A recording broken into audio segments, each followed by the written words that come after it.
বিশিষ্ট সাংবাদিক ও চ্যানেল 24 ঘন্টার কর্ণধার বিদ্যুৎ বৈদ্য প্রয়াত হয়েছেন। বৃহস্পতিবার সকালে হৃদরোগে আক্রান্ত হয়ে তার মৃত্যু হয় বলে জানা যাচ্ছে। তিনি দীর্ঘদিন ধরে অসুস্থ ছিলেন এবং সম্প্রতি চিকিৎসার পর বাড়ি ফিরে এসেছিলেন বলে জানা যায়। এদিন সকালে হঠাৎ অসুস্থ হয়ে পড়েন তিনি। পরিবার তাকে দ্রুত কৈলাসশহর RGM হাসপাতালে নিয়ে যায় এবং সেখানেই চিকিৎসকরা তাকে মৃত বলে ঘোষণা করেন।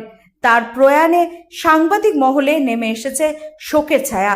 ত্রিপুরা জার্নালিস্ট ইউনিয়নের রাজ্য ও জেলা নেতৃত্ব সহ সহকর্মী সাংবাদিকরা তার বাড়িতে গিয়ে শ্রদ্ধা নিবেদন ও পরিবারের প্রতি সমবেদনা জানান।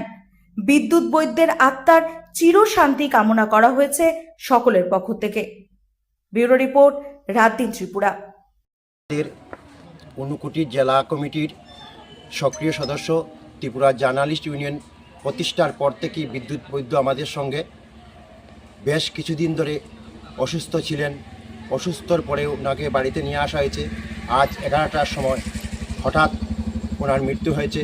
ত্রিপুরা জার্নালিস্ট ইউনিয়ন ঊনকোটি জেলা কমিটির পক্ষ থেকে ওনার পরিবার প্রতি আমরা সমবেদনা জ্ঞাপন করছি এবং আগামী দিন আমরা তার পাশে থাকব এবং নানান কর্মসূচি যতটুকু প্রয়োজন আমরা সাহায্যের হাত বাড়িয়ে দিব এবং প্রত্যেক যাতে তার পাশে থাকেন, এটাই আমার সংগঠনের পক্ষ থেকে সবার কাছে অনুরোধ।